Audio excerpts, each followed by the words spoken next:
Welcome my dear listeners, stay with me to get the spoilers first and subscribe to the channel. Let's find out what's going to happen on The Young and the Restless. Matt pushes button on garage goes up in flames. Canadian day ahead Young and the Restless for Tuesday in pure panic from the first sign of danger to the last blast. Nick Newman, Adam Newman, Sharon Newman and Noah Newman are trapped in a petrol station in Las Vegas, and Matt Clark is sitting in his car, watching a live security feed. Risa Thompson has already sold Matt out by passing the danger. Chelsea Lawson goes into a panic after hearing what is about to happen. Victor Newman has to change from legal warfare to emergency rescue mode back in Genoa City. Meanwhile, Phyllis Summers is still fighting Victor's pressure campaign. Lauren Fenmore Bloodwin is running out of time to save her friend from making a terrible mistake. The timer hits 0 and Matt triggers the detonator. The carriage explodes in a fireball and Sienna Buckle is left starting at the wreckage fearing the worst. The Genoa City half of the episode is all about pressure coming from all sides. Michael Bloodwin tries to convince Victor to go for a compromise. Victor could buy the Newman empire back from Phyllis instead of forcing her into a criminal case. It's a practical solution, perhaps even a fair one, but Victor will not hear of it. He has no intention of paying for what he believes has been stolen and makes it clear there will no negotiation. There is only one outcome Victor will accept, so the fight is not about discussion anymore. Whether Phyllis falls before Christine Blair Romalotti becomes the new DA and this whole thing becomes a courtroom battle. That's when Lauren shows up and then Daniel Romalotti shows up after his mom calls him. Phyllis' office gets to be another pressure cooker. Daniel is not surprised when he learns Victor has fabricated evidence, and in fact he behaves as if prison is just the kind of consequence that finally catches up to Phyllis. After everything she has done to keep Summers' conglomerate, Phyllis pushes back hard, saying she will never get a fair trial with Christine as the DA, and wants Daniel to talk Danny Romalotti into distracting Christine long enough for her to make the counter move. It's a very Phyllis request, strategic, frantic, and unwilling to admit defeat. Lauren defends herself, but Daniel still refuses to be part of the plan, and after Phyllis storms off, he wonders whether Lauren can talk some sense into her before Victor's threats become reality. That scene is important because it reveals how trapped Phyllis is becoming, and Victor has the power. Christine has the legal rights, and Daniel's not willing to save her from the consequences. Phyllis is right to feel like every move she makes is going to be viewed through Victor's lens now that Christine is in the DA role and the system already has to tilt against her from where she is standing. In Soapland, cornering like that doesn't usually end with a graceful surrender. Usually it ends up with a last-ditch gamble. Phyllis looks determined to gamble rather than hand over company. That stubbornness has always been in her, and one Tuesday is just another reason in danger in the room keeps escalating. Meanwhile, while Victor and Phyllis are preoccupied with their own war, the Vegas story goes from tense to catastrophic. Matt is screaming to Risa on the phone because she betrayed him, but the cruel part is he is still in a great mood in general. He knows the Newmans are stuck, he knows Nick is already in bad shape, and he knows the plan is working out exactly the way he wants it. Matt talks in riddles, but the meaning is obvious. He is planning to blow up the petrol station with Nick, Adam, Sharon, and Noah inside. It's the revelation that takes the episode from hostess drama to killbox territory. Matt is not bluffing when it comes to distraction. He is announcing the last phase of his revenge. Things are getting worse by the second inside the petrol station. Nick's in such bad shape, Adam has to admit he popped a couple of pills and explain the whole storeroom situation that led to Nick sweeping fentanyl baggies. Sharon soon realizes that if Nick is going through withdrawal, he must have been using before he was locked in that room. Then Adam owns up to the worst part of the truth. He'd encouraged Nick to take the drugs and had planned to get him help when it was all over. The problem, of course, is that over may not come fast enough. There's talk Nick got a bad hit and everybody's trying to keep him conscious long enough to get help. Matt took their cell phones and the landline is out. And Nick is too weak to even stand. Sharon and the other knows they have got to get him to Adam's car, but the longer they take, the less likely that seems.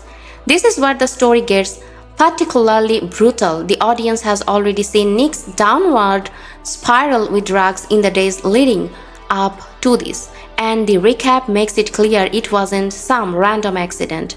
That was Matt's plan. He engineered a scenario where Nick would be compromised, scared, and physically unable to assist the people who depended on him. Adam's confession makes it even messier on an emotional level because it shows that he was trying to handle the immediate crisis by giving Nick something to hold him together until the rescue could be done. But with Nick this week and the phones down, that temporary solution looks like another thing that Newmans might lose control of before the night is over. Then Sienna Buckle enters the picture in the most dangerous way possible. She is on her way to the petrol station when she sees Matt's parked car. Instead of hesitating, she jumps into the passenger seat, catching him off guard. That bold move changes the scene immediately because now Matt is no longer alone with his plan. Sienna sees the security camera footage and tries to talk him out of whatever he is about to do. She even gives them a shocking emotional out. They can get back what they lost and run away together, especially since Victor put everything but the glove in her name. It's a desperate plea, but it also shows that Sienna knows how far Matt has gone and is willing to say almost anything if it will stop him from murdering everyone in that building.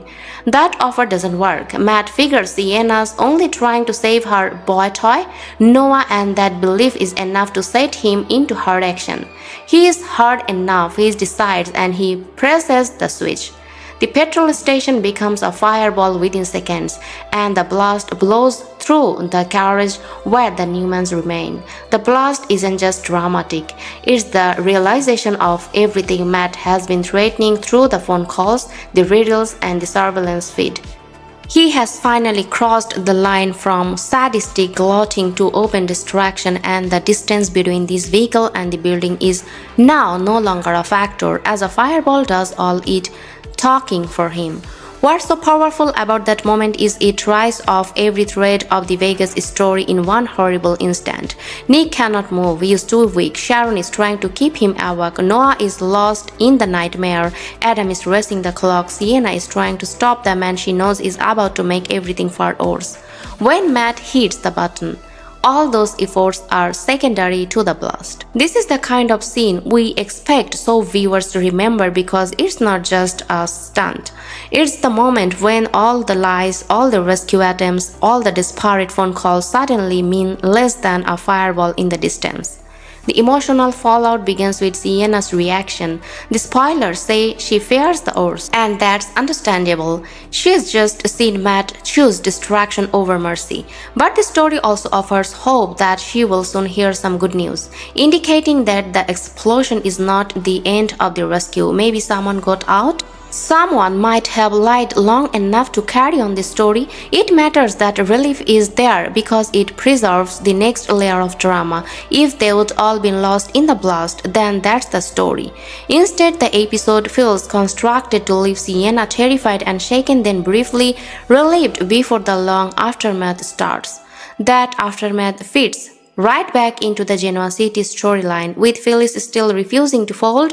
Victor already said there's no negotiations, and with Christine in the mix, Phyllis is probably going to feel more pressure than she ever has. Daniel might not be able to get her to back down, and Lauren may be the only one left trying to stop her from making a catastrophic choice. The parallel is what makes the episode work so well. A man with a detonator turning a building into a fireball, and a woman with a legal threat trying to refuse the trap being set for her. Both narratives are about pressure. about control, and the moment when saying no becomes dangerous. The episode also adds to the picture of Matt as a villain not just after victory, but spectacle. He has the Newmans right where he wants them, the recap says, and he's enjoying the view before the final blast. That's what makes him so terrifying. He's not just trying to kill them, he's enjoying the process. Riza's betrayal just annoys him. It shatters the illusion of his satisfaction, but it doesn't affect his resolve. He's content enough to allow Sienna to try begging him, but that only makes the detonation seem more horrific. When it happens, he wasn't going to give up, but he was going to blow up the petrol station regardless. So Tuesday's Canadian Day Ahead episode leaves both helps up the canvas is trouble. In one corner, Victor and Phyllis are still headed for a legal war with no easy compromise, and Daniel and Lauren are caught trying to stop that fight from destroying Phyllis altogether.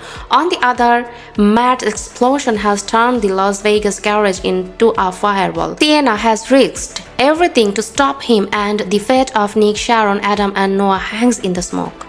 It's the kind of episode that makes you desperate to get to the next day, because now all the plots are moving, all the threads have been escalated, and all the characters are one wrong choice away from even bigger disaster. This is the moment where the story stops being about revenge and starts being about consequences, because once the button was pushed, something bigger broke, and it wasn't just the building. In my opinion, this is the point where Matt stops being a man with a grudge and becomes someone who cannot come back from what he's done. And that matters, because so villains can play games, but this kind of choice changes how everyone sees him forever. At the same time, Victor's war with Phyllis suddenly feels just as dangerous, just quieter, because one man used fire and the other is using the law, but both are trying to destroy someone completely. And here's the uncomfortable truth: sometimes the quiet battles leave deeper scars. So now the real question isn't just who survives the explosion, it's who survives what comes after. Do you think all four of them made it out alive, or is this the moment the show finally takes a shocking loss? And if they do survive, will Nick ever recover from this? Or has Matt already destroyed him in a way no rescue can fix? Looking ahead, I honestly think this explosion is just the beginning, because survival will bring guilt, anger, and a need for revenge that spiral even further. And back in Genoa City, Phyllis feels like she is one bad decision away from blowing up her own life just as badly. Two explosions, one made of fire, one made of choices, and both are still spreading. If you feel that tension building too, keep watching closely, because the next move might change everything.